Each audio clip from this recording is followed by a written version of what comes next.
कभी सत्य नहीं बोलते। उनको सिखाया ही जाता है। नहीं, वो गंगा में डुबकी लगा के बोलते हैं, तो असत्य कैसे बोल सकते हो? वो हमेशा गलत ही बात करेंगे। वो जानते हैं कि मैं कैसे दूसरे लोगों को मूर्ख बना सकता हूँ, अच्छे प्रकार जानते हैं। वो चालाक मदारी है। जब मदारी डुगडुगी बजाता है, मतलब मार्केटिंग जानते हैं। मार्केटिंग बहुत अच्छी है उनकी। अच्छा। हमारे बस की मार्केटिंग करना नहीं है, क्योंकि मार्केटिंग में तो झूठ बोलना ही पड़ेगा, और उन्हें फायदा हो रहा है झूठ बोलकर, और हमें झूठ बोलकर नुकसान होता है। हम झूठ नहीं बोल सकते। वो हमको पाठ ही पढ़ाया जाता है, सत्य बोलो, सत्य बोलो। बचपन से ही ये पढ़ाया जाता है।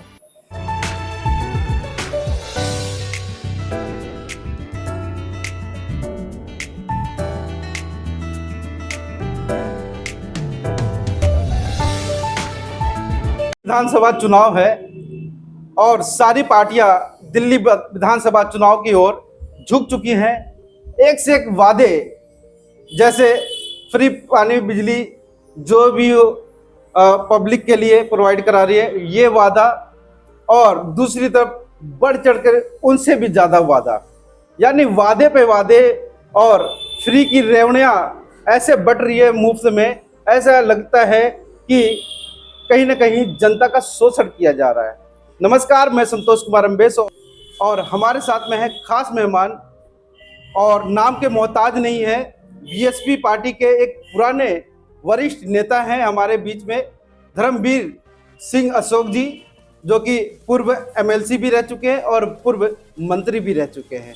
बहन जी का विश्वास है इनके ऊपर, जहां भी जाते हैं वहां पर कहीं ना कहीं मानवर कांसीराम जी की जो छवि है इनके अंदर नजर आती है, क्योंकि ये वो विद्यार्थी हैं जो मानवर कांसीराम जी के साथ में चल करके बहुत सारे कैडर लिए और विभिन्न जगहों पे दिए भी।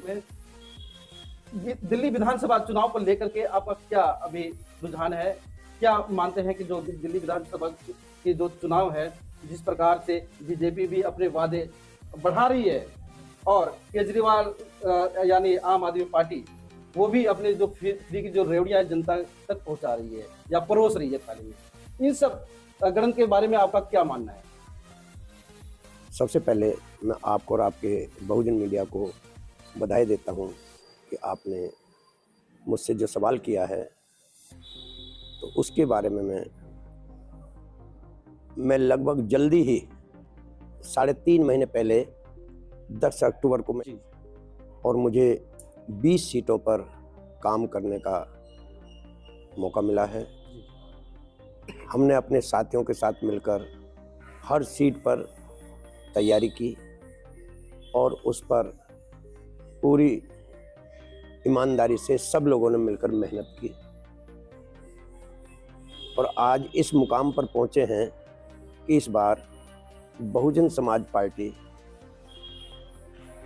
पूरे दिल्ली प्रदेश में, क्योंकि सभी जगह काम चल रहा है, अच्छा प्रदर्शन करेगी।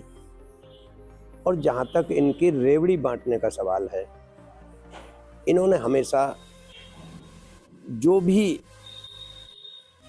पुरानी कहावत है कि हर आदमी को 2 तरीके से मजबूर किया जाता है, एक लालच के द्वारा और एक भय दिखाकर। लालच क्या है कि अगर तुमने हमारी बात मानी तो स्वर्ग में जाओगे। डर क्या है, अगर तुमने हमारी बात नहीं मानी तो नरक में जाओगे। ये उस समय के 2 प्रसिद्ध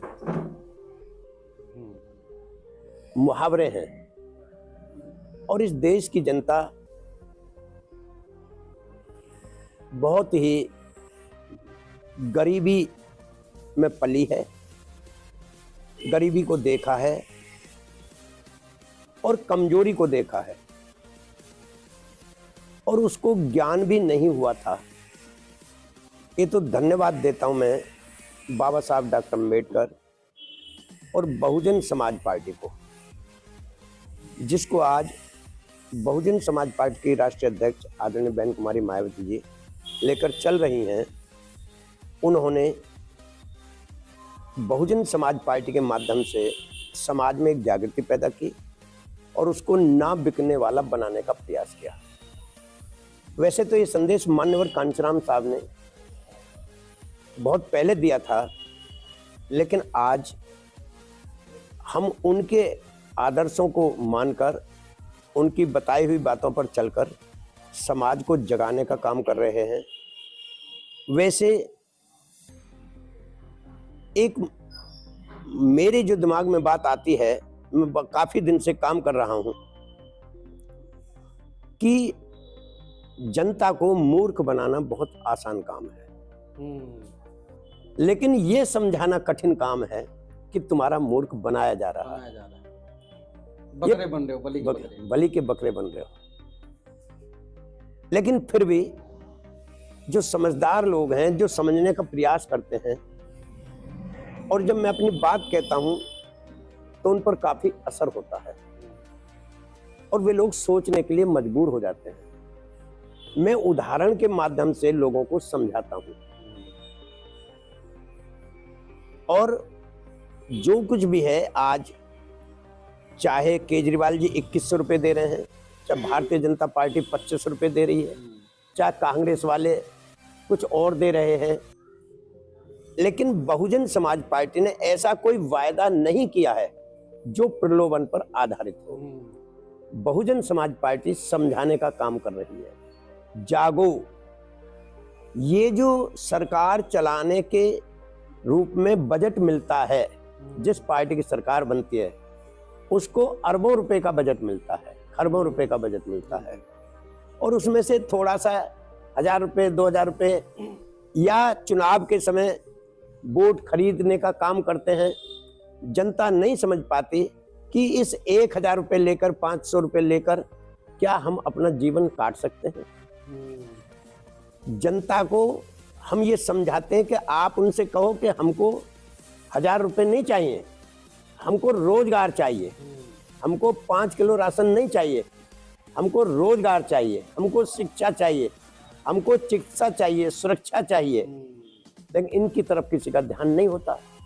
अब ध्यान इसलिए नहीं होता कि लोग इस बातों को समझा नहीं पाते। ये तीनों पार्टियों को तो समझाने का कोई मतलब ही नहीं है, वो नहीं समझा सकते। वे तो सिर्फ वोट लेना चाहते हैं बहुजन समाज का और राज करना चाहते हैं। जबकि बाबा साहब डॉक्टर अम्बेडकर ने 25 नवंबर 1949 को संविधान सभा में ये बात कही थी कि जब तक इस देश के अंदर सामाजिक परिवर्तन और आर्थिक मुक्ति का आंदोलन कामयाब नहीं होगा, तब तक इस देश के गरीबों की गरीबी दूर नहीं होगी और इस देश के लोगों को सम्मान नहीं मिलेगा। और आज 75 वर्ष के बाद भी लोग इस बात पर ध्यान नहीं दे रहे हैं। मैं गलती समाज की भी नहीं मानता, जनता की भी नहीं मानता।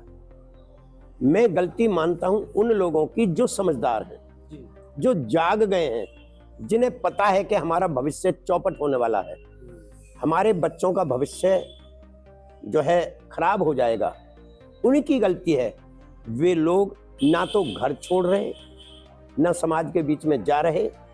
अगर वो निकल पड़े तो एक दिन में तख्ता पलट हो जाएगा। इन तीनों की रेवड़ियां सब धरी की धरी रह जाएंगी। और मैं लगा हुआ हूं इस बात पर। मैंने अच्छे अच्छे लोगों को निकाला है और अंदर ही अंदर हम बिल बना रहे हैं। हम जोर शोर का प्रचार वाले में विश्वास नहीं रखते, हम अंदर खाने लोगों को तैयार कर रहे हैं। एक गली में एक भी जागरूक आदमी हमें मिल गया और वो समझ गया तो पूरी गली को तैयार कर देगा, चाहे किसी भी समाज का है। क्योंकि हम किसी एक जाति को, एक धर्म को लेकर के नहीं चल रहे, हम भाईचारा बना करके लोगों के बीच में ये समझा रहे हैं कि ये जो बीजेपी वालों ने नारा दिया है, बटोगे तो कटोगे, तो उससे सबक सीखो। तुम भी सबक सीखो। बट रहे हो, अगर तुम SC ST OBC जातियों में बट रहे हो धर्म के नाम पर, तो तुम एक दिन कटोगे, जरूर कटोगे। इसलिए उनका जो नारा है वो तो तुम्हारा वोट लेने के लिए है, लेकिन हमारा जो नारा है वो तुम्हारी सुरक्षा के लिए है। क्योंकि वोट लेने के बाद वो फिर जाति के आधार पर जुल्म करते हैं, फिर हम हिंदू नहीं है, फिर हमको जातियों में बांट दिया जाता है, हमारा शोषण किया जाता है, हमको आपस में लड़ाया जाता है। ये बीजेपी की भी चाल है, ये केजरीवाल की भी चाल है, कांग्रेस की भी चाल है, इन सब की चाल है। लेकिन हम भी लगे हुए हैं, इस बार जरूर चमत्कार होगा। क्या लग रहा है कि इनके पीछे एक सवाल निकल के आता है जो जिसपे सरकार ने उस पर कभी काम नहीं किया है, चाहे केंद्र में बैठी बीजेपी हो जो कि अभी मतलब 10 साल पूरे हो चुके हैं, चाहे केजरीवाल हो जो कि 10 साल पूरे कर चुके हो, मगर जो फोकस होना चाहिए रोजगार के प्रति, एक पुख्ता रोजगार। वो तो कहते हैं कि मतलब कि सारी कंपनियां प्राइवेट हो कि उनको रोजगार मिल रहा है, हाँ, आंकड़े पेश करने की बात होती है तो वो उस आंकड़े में उन लोगों को चिन्हित किया जाता है जो इनके कॉर्पोरेटर लोग होते हैं।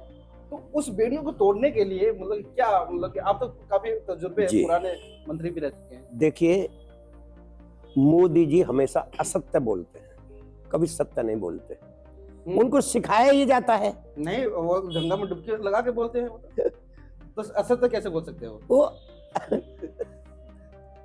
वो हमेशा गलत ही बात करेंगे। वो जानते हैं कि मैं कैसे दूसरे लोगों को मूर्ख बना सकता हूँ, अच्छे प्रकार जानते हैं। वो चालाक मदारी है।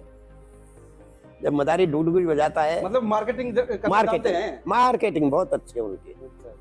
हमारे बस की मार्केटिंग करना नहीं है, क्योंकि मार्केटिंग में तो झूठ बोलना ही पड़ेगा, और उन्हें फायदा हो रहा है झूठ बोलकर, और हमें झूठ बोलकर नुकसान होता है। हम झूठ नहीं बोल सकते, क्योंकि हमको पाठ ही पढ़ाया जाता है, सत्य बोलो, सत्य बोलो, बचपन से ही ये पढ़ाया जाता है। तो हमने हमेशा सत्य बोला, और लोग सत्य के साथ कुछ चाहते हैं, और जहां चाहत होती है वहां सत्य बात सफल नहीं होती है, वहां लोभ लालच पैदा हो जाता है। लोभ लालच पैदा हो जाता है। तो लेकिन हम भी मजबूत हैं, हम भी हौसले के साथ चलते हैं, और आज मुकाबला है नोटों वालों से वोटों वालों का। वोट हमारे पास है, नोट बीजेपी, कांग्रेस और आम आदमी पार्टी के पास है। मगर दिल्ली विधानसभा उसमें चुनाव में ऐसे ऐसे कैंडिडेट जो बीएसपी के तरफ से होते, जो कि कैडराइज है, वो तो धन्ना सेठ नहीं है, पूंजीपति नहीं है, वो कैसे मतलब इनका मुकाबला कैसे करेंगे? अभी आपने कहा कि उनके पास करोड़ों धन्ना सेठों के पास करोड़ों रुपए हैं, वो न्यौछावर कर रहे हैं चुनाव में, मगर वो तो नहीं कर रहे हैं ना। नोट है उनके पास, इसमें कोई दो राय नहीं है, लेकिन उनके पास वोट नहीं है। और नोट तो ये तीनों पार्टी खर्च कर रही है, 1 करोड़, 2 करोड़, 5 करोड़, 10 करोड़, हर पार्टी। और चारों पार्टियों में से चौकोर मुकाबले में जीतना एक ही है, तो जो 2 पार्टियों का नोट है वो तो बेकार जाएगा ना। तो हम तीनों पार्टियों के नोटों का मुकाबला करके अपने वोटों के आधार पर उनको धूल चटाएंगे इस बार। मतलब ऐसा लग रहा है कि आसार कि जो इस बार का जो विधानसभा चुनाव होगा वो कहीं ना कहीं वो कांटे का मुकाबला होने वाला है। कांटे का ही नहीं, हम हावी होकर के चुनाव लड़ रहे हैं पूरी तरह। बस ये है कि हम दिखा नहीं पा रहे हैं। दिखाने के लिए पैसा चाहिए, शोर शराबा चाहिए, लेकिन हमने भी अंदर दिन रात एक करके लोगों को तैयार किया है। और हम जिन लोगों को समझा रहे हैं वो एक एक व्यक्ति कम से कम 1000, 2000, 5,000 वोटों को समझा सकता है। हमने कैडराइज लोगों को तैयार किया है, उनको समझाया है किस तरह से चुनाव लड़ाना है, दिखाकर नहीं, शोर मचाकर नहीं, नोट उड़ाकर नहीं, बल्कि भूखे प्यासे रहकर मिशन को समझकर लोगों को समझाने की शक्ति पैदा करके हमें वोटों को बहुजन समाज पार्टी के हाथी के निशान पर डलवाना है, और वो लग रहे हैं। तो ये अहम जो बात वार्तालाप हो रही थी, हमारे बीच में धर्मवीर अशोक जी थे। क्योंकि केजरीवाल जी ने 22 प्रतिज्ञाओं को लेकर के मंत्री पद से इस्तीफा दिलवाया था जबरदस्ती, जो कि राजेंद्र पाल गौतम जी ने दे दिया था। हालांकि वो बाबा साहब के फॉलोवर थे। केजरीवाल जी कहते हैं कि हम भी बाबा साहब के फॉलोवर्स हैं। तो वो कहाँ गए केजरीवाल, जो कि बाबा साहब के फॉलोअर्स को ऐसे इस्तीफा ले लेते हैं? अब यही बात नहीं, जब मानव कांशीराम जी की अगर विचारधाराओं की बात आती है तो आज पूरी पार्टियां मानव कांशीराम जी के विचारधारा पर चल रही है, मगर कहीं ना कहीं वही लोग मानव कांशीराम के उस जमाने में भी उंगली उठाते थे कि ये कैसे इन कौम को जागृत कर रहा है। अब अगर हम बात करें बहन जी की, जब मानव कांशीराम जी के बाद जब बहन जी खड़ी हुई, जब स्टैंड उनके, जब पावर उनके पास आता है, जब सत्ता उनके पास आती है, तो वो कहते हैं कि नोएडा में इन्होंने इतना खर्च कर दिया, और वो दिखाते हैं कि ये लखनऊ में इतना खर्च कर दिया। अरे लखनऊ में आप जाकर के देखिए, नोएडा में जाकर देखिए, धरोहर तैयार हुआ है, इतिहास तैयार किया है, और बहुजनों के लिए नहीं, सर्व समाज के लिए, क्योंकि वही नारा जो एक पार्टी दे सकती है, सर्वजन हिताय सर्वजन सुखाय, जो कि एक ही पार्टी कर सकती है। तो तमाम विचारधारा है जो कि मानव कांशीराम जी ने वो विचारधारा, उस विचारधारा को लेकर के बीएसपी पार्टी को तैयार किया था, और आज वही है समय कि एकजुट होने की। अगर अभी भी बटोगे तो ऐसे ही कटते रहोगे। आपका धन्यवाद। धन्यवाद। आप इस वीडियो के बारे में अपनी राय अवश्य दें तथा वीडियो को लाइक, शेयर और कमेंट्स साथ साथ चैनल को सब्सक्राइब करना न भूलें। धन्यवाद।